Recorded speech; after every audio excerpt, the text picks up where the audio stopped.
ከ1.2 ቢሊዮን ብር በላይ ከወዳደቁና አላስፈላጊ ናቸው ተብሎ በቤት ውስጥ የማንጠቀምባቸው እዚሁ ሰርተን እዚሁ እንድንጠቀም የውጭ ምንዛሪም ለተለያዩ ሀገሮች ይሽጥን የተለያዩ ተማሪዎች እቃ አይለኝም እኔ ከምንድነው መሰራው ምናምን ሊሉ ይችላሉ ካርቶንን ብቻ በመጠቀም ሞተር ራሱ ባይኖር ትልልቅ ነገሮችን መስራት ይቻላል እኔ እንደዚህ ባልሰራበት ተጥሏል ማለት ነው ቦይለር አሁን እንደሚታወቀው በጣም ውድ ነው ለሀገራችን ገበሬዎች የተሻለ ምርት እንዲያገኙ ሲሆን የኦርጋኒክ የሆነው የሰው ሰራሽ ማዳበሪያ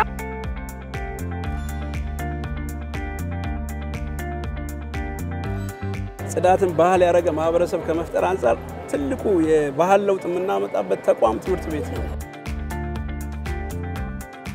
ቆሻሻን ከምንጭ ማድረግ ችለናል ማለት እንችላለን በጽዱና ውብ አካባቢ የመኖር መብት እንዳለው አካባቢውን የማጽዳት መፍጠር ግዴታ ደግሞ አለበት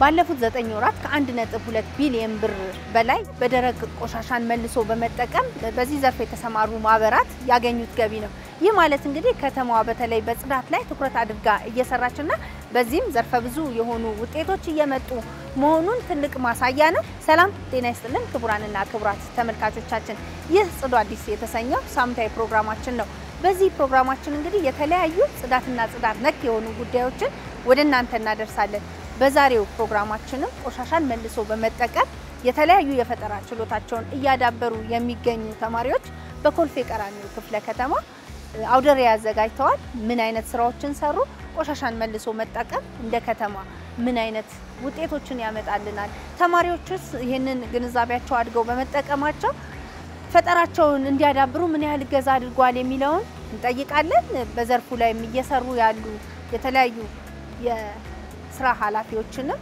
የተለያዩ ሐሳቦችን እያነሳን አብረን ቆይታ የምናደርግ ነው የሚሆነው ይህን ፕሮግራም አዲስ ሚዲያ ኔትወርክ ከአዲስ አበባ ከተማ አስተዳደር ጽዳት አስተዳደር ኤጀንሲ ጋር በጋራ በመሆን የሚያቀርቡት ነው እስከ ፕሮግራማችን ፍጻሜ አብራችሁን ቆዩ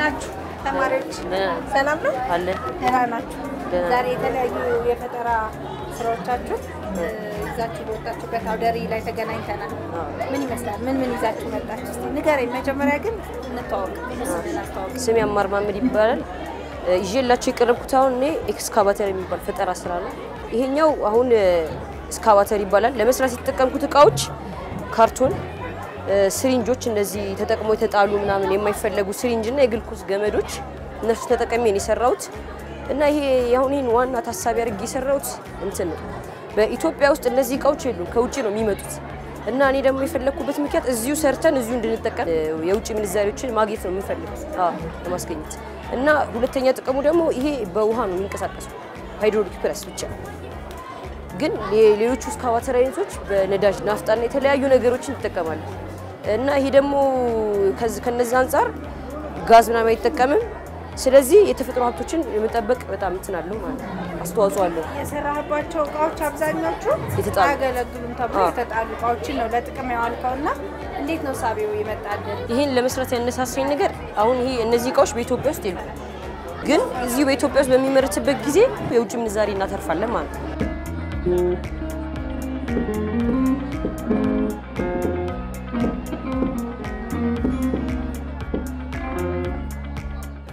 ሶስት ስራዎችን ይዤ መጣሁት አንደኛው ሮቦት ነች ትራሽ ባስኬት እና የእምቦጭ አረም ማጥፊያ ነው ማለት ነው ስማርት ትራሽ ባስኬት እና የእምቦጭ አረም ማጥፊያ እንግዲህ አብዛኛው እዚህ ጋር ከወዳደቁና አላስፈላጊ ናቸው ተብሎ በቤት ውስጥ የማንጠቀምባቸው እቃዎች ነው መልሳችሁ አንተ ወደ ጥቅም የቀየራችኋቸውና ከምንድን ነው የተሰራችው አሁን ሙሉ ፓርቷ እንደሚታየው ካርቶን ነው እና የተለያዩ ሶኬቶች አሉ ሚስማሮች አሉ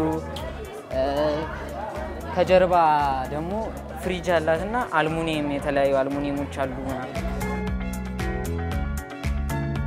ይሄኛው እንደምታየው ፍሪጅ ነው። አልሙኒየም እቺን ደግሞ ለአልሙኒየም ተጠቅም ያለው ማለት ነው። ከታች ሞተር አለው። ሞተሩ ይዞራል። ሞተሩ ሲዞር አልሙኒየም በባህሪው የመያዝ ሙቀትና ቅዝቃዜ የመያዝ አቅም አለው እና በረዶ ውስጥ ታስቀምጪና ትንሽ አሁን ለስላሳውን አንካዘዙ እዚህ ውስጥ ቁጭ አድርገሽ ያቀዘቅዝላችኋል ማለት ነው። እንደዚህ አይነት የወዳደቁ እቃዎችን መልሶ ጥቅም ላይ በመዋል ሰዎች አቅማቸውን እንዴት ነው ማዳበር መቻል ያለባቸው? የተለያዩ ተማሪዎች እቃ የለኝም እኔ ከምንድን ነው የምሰራው ምናምን ሊሉ ይችላሉ። ግን ባላቸው እዛው ባላቸው አሁን ካርቶን አይገኝም ማለት አይቻልም። ካርቶን የትም የሚገኝ እቃ ነው እና ካርቶንን ብቻ በመጠቀም ሞተር ራሱ ባይኖር ትልልቅ ነገሮችን መስራት ይቻላል።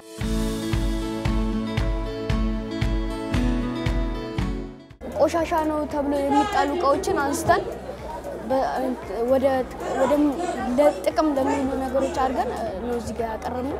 ለምሳሌ አሁን ይሄ ውሃ ማፊያ ነው። ይሄን ውሃ ማፊያ የሰራሁት ይሄ አሁን እንትን ቡና ምናምን የሚመጣበት አይደለም እቃ የሚመጣበት ይሄ ተጥሏል። ይሄንን ፕላስቲክ ነው? አዎ ፕላስቲክ ነው። ይሄንን በማንሳት ምላጭና ሶኬት በመጠቀም ውሃ በስነ ስርዓት ያሞቃል እና ያፈላል ማለት ነው። ይሄንን ሰርቻለሁ ማለት ነው። አሁን ይሄ እኔ እንደዚህ ባልሰራበት ተጥሏል ማለት ነው። ለጥቅም የማይውል ነገር አሁን ይሄ አሁን ለጥቅም መዋል ይችላል። ለእናቶች ደግሞ ቦይለር አሁን እንደሚታወቀው በጣም ውድ ነው። ስለዚህ አሁን ይሄን በመስራት እኛ ልጆቻቸው ይሄንን በመስራት በቀላሉ ለእናቶች ከምን ሰራኸው? የሰራሁት ከፕላስተር ፕላስቲክ ምላጭና የእንትን ገመድ ነው በመጠቀም ነው የኤሌክትሪክ ገመድን በመጠቀም ነው። ቀጣይ ደግሞ ይሄን ድሪል ሰርቻለሁ። ይሄን የሰራሁት ከተበላሸ ሽንኩርት መፍጫ ከድሪል ፖንታና ፕላስተር ኤሌክትሪክ ገመድ ላይ ያለውን በመጠቀም ነው ማለት ነው። ይሄንን እንደምታዩ እንበሳበታለን። እየበሳው ላሳይሽ እችላለሁ።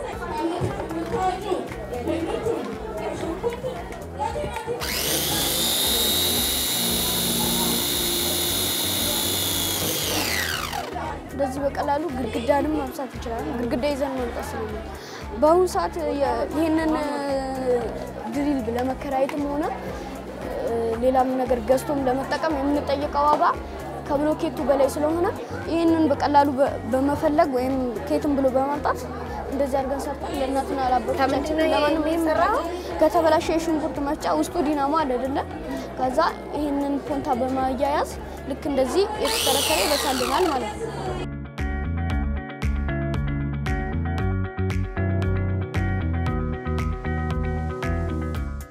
የሰራነው ኦርጋኒክ ሊኩዊድ ፈርቲላይዘር ሲሆን ይህ ኦርጋኒክ ሊኩዊድ ፈርቲላይዘር አበቦች ከቤታችን የሚወጡ ትርፈ ምርቶች የሚሰራ ሲሆን ይህም ትርፈ ምርት ፈሳሽ የሆነ ማዳበሪያ ሲሆን ይህም ፈሳሽ የሆነ ማዳበሪያ በእንደዚህ አይነት እቃ ውስጡ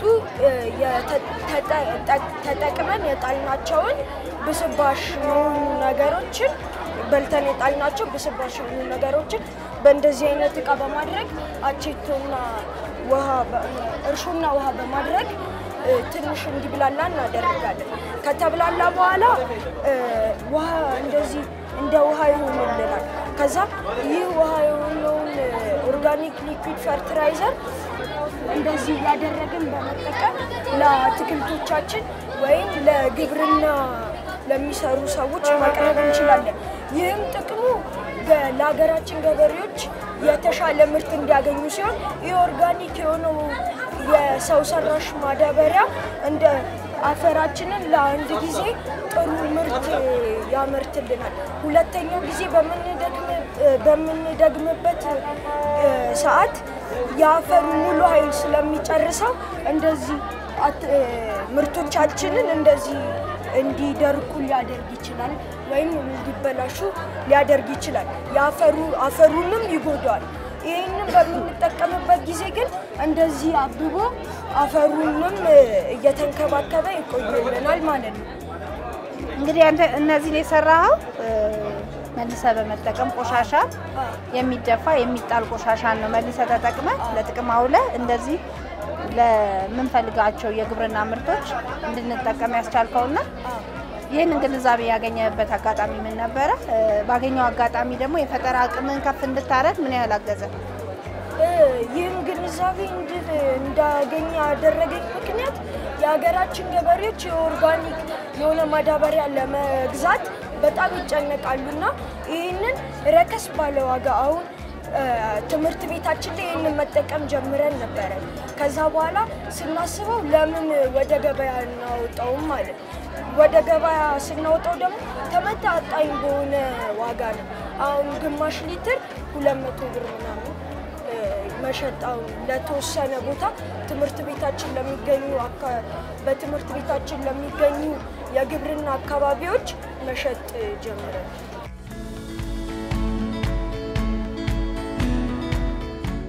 ትውልዱ በሚሰጠው ግንዛቤ እንደዚህ አይነት ስራዎች ላይ ትኩረት የማድረግ ሁኔታው ምን ይመስላል? አዎ ከጊዜ ወደ ጊዜ አንዱ አመጣ ነው ያልነው ለውጥም ይሄ ነው።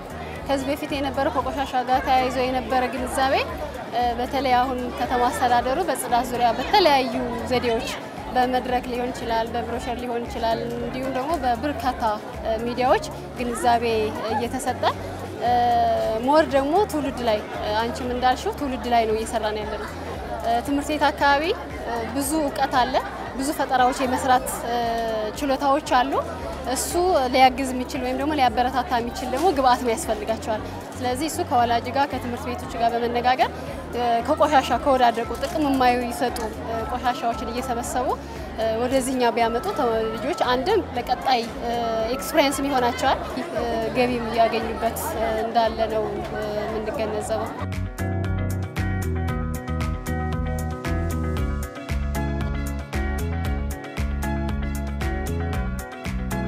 ቆሻሻ መልሶ በመጠቀም የተሰሩ የተለያዩ የፈጠራ ስራዎችን ስንቃኝ ነበር ቆይታ ያደረግነው።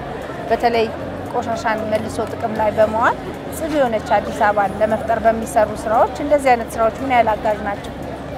እንግዲህ የአዲስ አበባ ከተማ ጽዳት አስተዳደር ኤጀንሲ እየሰራቸው ካሉ ስራዎች አንጻር በተለይም የተቋሙን ራዕይ ከማሳካት አንጻር ከተማዋን ጽዱ ማድረግ ብቻ ሳይሆን ከደረቅ ቆሻሻ ሀብቷ በላቀ ደረጃ ተጠቃሚ የማድረግ ለኑሮ ተመራጭ ከተማ ለማድረግ ነው የሚሰራውና አንዱ ትልቁ ስራ ደግሞ ከዚህ ዘርፍ የሚገኘውን ሀብት በአግባቡ በመጠቀም ሁለት ነገሮችን ማሳካት ነው። አንደኛው የላንድ ፊል አካባቢ ያለውን ጫና መቀነስ ነው።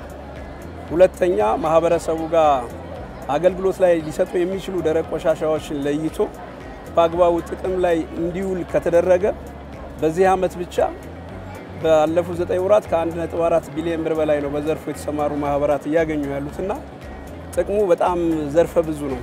ሀብት የሚፈጠርበት ነው። ዝም ብለን የምንጥለው የምናስወግደው አይደለም። ደረቅ ቆሻሻ በአግባቡ ከተጠቀምንበት ሀብት መሆኑ ደግሞ ፕራክቲካሊ በተግባር እያየነው ነው። በዚህ ዘርፍ የተሰማሩ ወጣቶች፣ ሴቶች እየተቀየሩበት ሀብት እየፈጠሩበት ያለበት ሁኔታ ስላለ ላንድ ፊል ላይ ያለውን ጫና እንቀንሳለን። አዘ ሴም ታይም ደግሞ ሀብትም ጭምር የሚፈጠርበት ዘርፍ መሆኑ ታውቆ ኤጀንሲያችን ትልቅ ትኩረት ሰጥቶ ከተማ አስተዳደሩም ጭምር ትልቅ ትኩረት ሰጥቶ እየሰራ ነው ያለ ነው።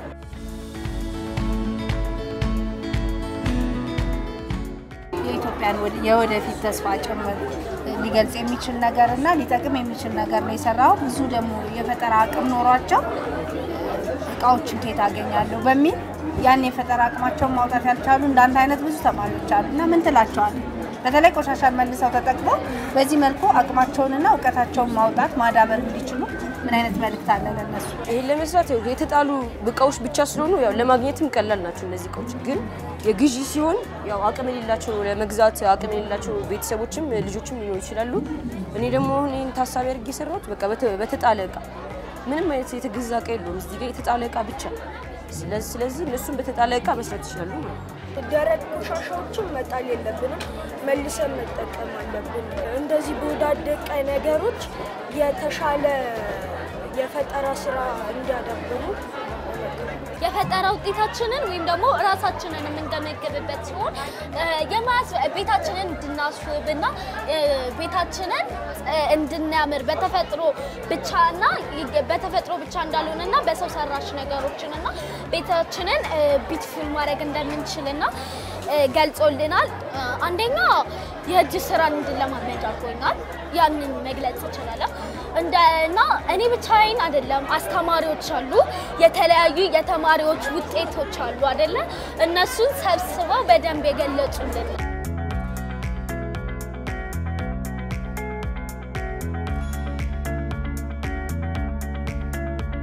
የተለያዩ እቃዎችን ለማግኘት ስንፈልግ እቃው ወይ ውድ ይሆንብናል ወይ አናገኘውም። ስለዚህ አእምሯችንን አዳብረን ወይም አእምሯችንን በመጠቀም አንድ ነገር ፈጥረን ወደ አገልግሎት መቀየር እንችላለን የሚል ሀሳብ የሚያስነሳኝ ለጓደኞቼም እንደዛ አንድ ላይ በመሆን እንትን ያለው ማለት ነው። ቆሻሻ ተብሎ የተጣሉ ነገሮችን ደግሞ መልሶ ጥቅም ላይ ከመዋል አንፃር ለተማሪዎች ምን አይነት መልእክት አለ? አገልግሎት ላይ መልሶ የሚያመጡ ተማሪዎችን እና ተስፋ እንዳይቆርጡ በመሀል ላይ በምንሰራበት ሰዓት ብዙ አይነት ችግሮች ሊያጋጥሙ ይችላሉ። የእቃ ማጠር ሁሉም ብዙ ችግር አለ ማንኛውም ነገር ሲሰራ እና በመሀከል ተስፋ እንዳይቆርጡ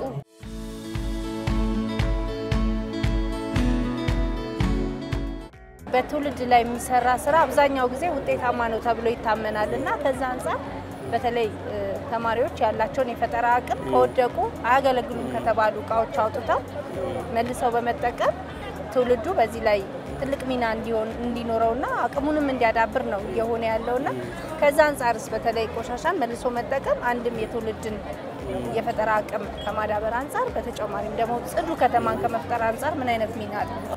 ትልቁ የዚህ የጽዳቱ ላይ ጽዳትን በተለይ ቆሻሻን የሚጸየፍ ማህበረሰብ ከመፍጠር ጽዳትን ባህል ያደረገ ማህበረሰብ ከመፍጠር አንፃር ትልቁ የባህል ለውጥ የምናመጣበት ተቋም ትምህርት ቤት ነው።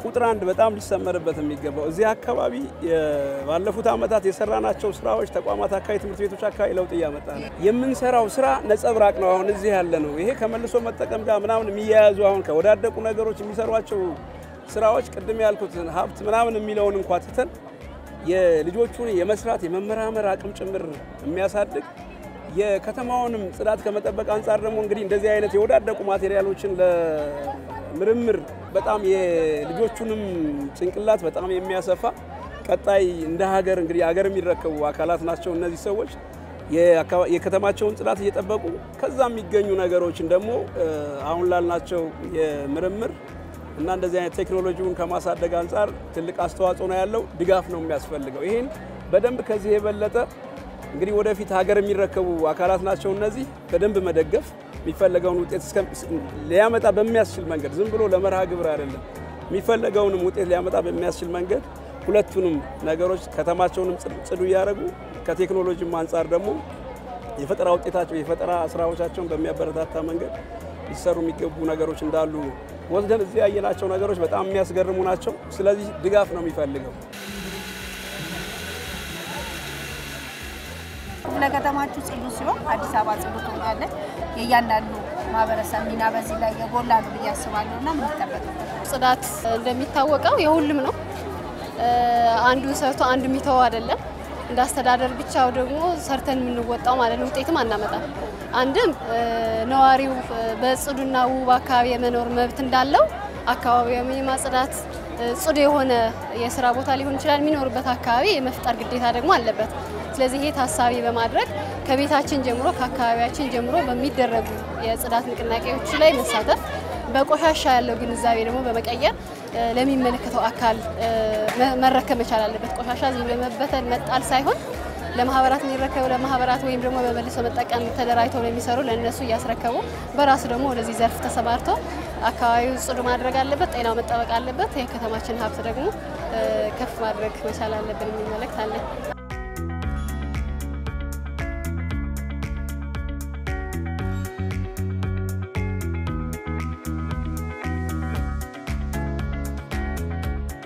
ሳይነገረው ወደፊት የሚሰራ ማህበረሰብ ለመፍጠር ቆሻሻን የሚጸየፍ ማህበረሰብ ለመፍጠር ነው እየተሰራ ያለውና ከዚህ አንፃር ማህበረሰቡ በጣም እየተረዳን ነው እያገዘን ነው። በየሳምንቱ በመናደርጋቸው ሳምንታዊ የቅዳሜ ብሎክ ማዕከል ያደረገ የጽዳት ንቅናቄ በ600 ሺዎች የሚቆጠር ሰው እኮ ይገኛል። በ600 ሺዎች የሚቆጠር ሰው ይገኛል። ሶ ይሄ ከዚህ በላይ ማህበረሰቡ በጽዳቱ ላይ ባለቤት ሆኖ መሳተፍ ከቻለ አሁን ያለው ነገር በጣም አበረታች ነው። ስለዚህ ከተማችን ጽዱ፣ ውብ፣ ለነዋሪዎቿም ለእንግዶቿም የተመቸች ከተማ ለማድረግ ማህበረሰቡ አንደኛ ባለቤት ሆኖ በጽዳቱ ይሳተፍ ይገባል። ያለምንም ቀስቃሽ ይሳተፍ ይገባል። ትልልቅ የመንገድ መሰረተ ልማት ስራዎች ቢሰሩ፣ ትልልቅ ስማርት ፖሎች ቢተከሉ፣ ትልልቅ የሆነ የግሪነሪ ስራ ቢሰራ ጽዱ ካልሆነ ትርጉም አይኖረውም። ስለዚህ ማህበረሰቡ ይሄን አውቆ ከጎናችን ሆኖ ከተማችን ጽዱ፣ ውብና ለነዋሪዎቿ ተመራጭ ከተማ እንድትሆን የጀመርነውን ስራ በጋራ ሆነን አጠናክረን መቀጠል አለብን።